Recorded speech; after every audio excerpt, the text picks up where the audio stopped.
what has been happening in the U.S. economy? The Fed prints all this money, yet that money doesn't lose a lot of value. Look at the exchange rate of the dollar versus other currencies. We've had this massive explosion of money printing, big increase in the Fed's balance sheet. But on a relative basis, the dollar hasn't lost a lot of value relative to other currencies, despite the fact that we've dramatically increased the supply.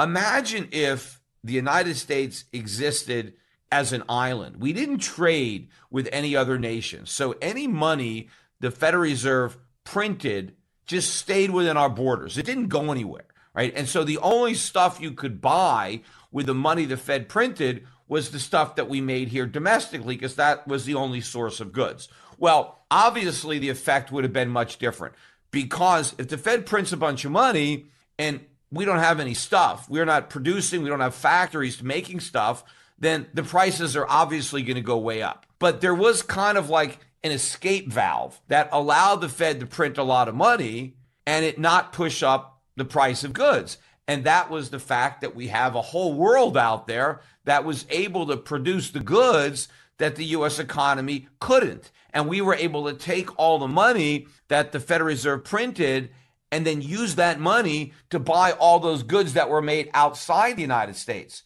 So the Fed prints money, right? The government gets it, sends it to Americans. Americans take that money and buy Chinese goods with it. And now the Chinese send us their goods and we send the Chinese our money. So the money the Fed creates is shipped abroad. So it's not in America bidding up prices, but now the goods that the Chinese produced, they get shipped to America. So now we have all those extra goods to keep a lid on prices. And if you look at the breakdown of the CPI between goods and services, if you just look at services, you've seen a substantial increase in prices, even with the government rigging the CPI, because the cost of services has actually risen by more than what the government admits. But if you strip out goods, you'll see a much bigger increase in prices. Why? Because we can't easily import those services. There isn't a foreign alternative. You can't outsource that stuff because the services have to be performed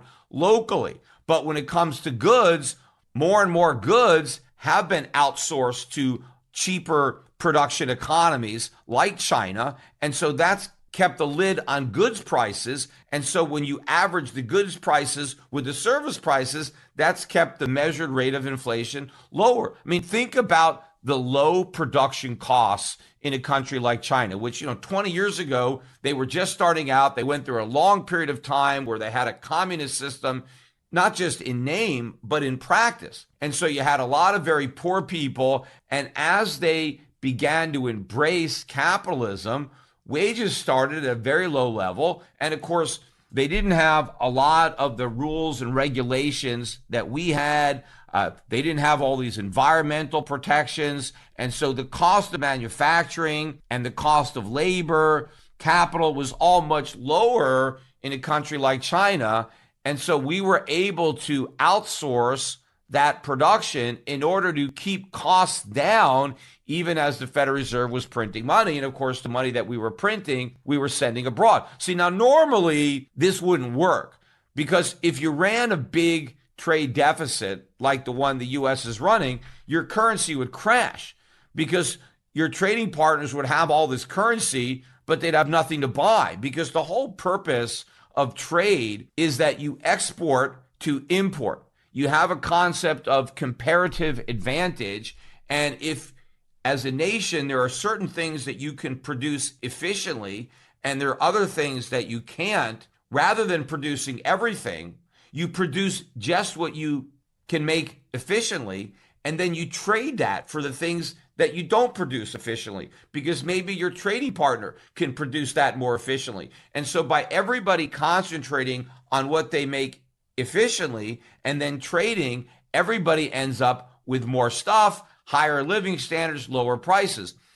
But the goal of your exports is to pay for your imports. You don't just export for the sake of exporting. That's just a waste of resources. You export to pay for your imports. But what about America? You've got China and other countries exporting to the United States. They're not getting imports. They're getting dollars. And because the US is the reserve currency, those dollars are actually valuable. And so our trading partners are content, or have been in the past, to exchange the products that they produce for the money that we print. Now, their willingness to continue to do that and pursue this arrangement, I think, is coming to an end.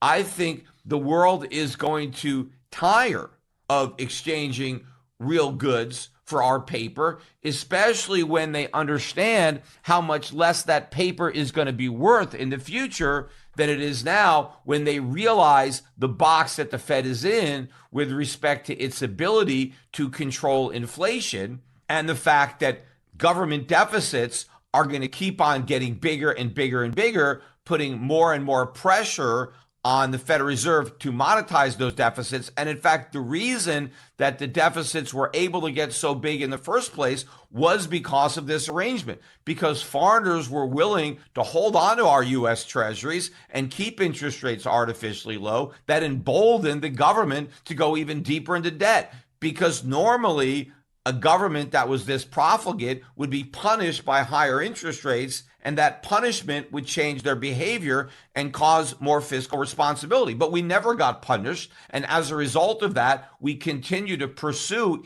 even more reckless policies than we had in the past. And so foreigners actually helped encourage this, and ultimately now they're going to be the ones that are going to put on the brakes, because they're going to stop enabling all of this debt. But it's going to be the Federal Reserve that is going to ultimately replace foreign buyers of U.S. treasuries. But of course, when foreigners buy U.S. treasuries, there's no new dollars created. They buy treasuries with the dollars that already exist. But when the Federal Reserve has to buy those treasuries, they have to produce even more dollars to finance it, which is inflation. And of course, if those dollars stay here, if they're not exported, then they are going to be bidding up prices. And this is what Powell doesn't understand. We are not going to be able to continue to export our inflation to the degree that we did. And we're going to start to see goods prices rising now.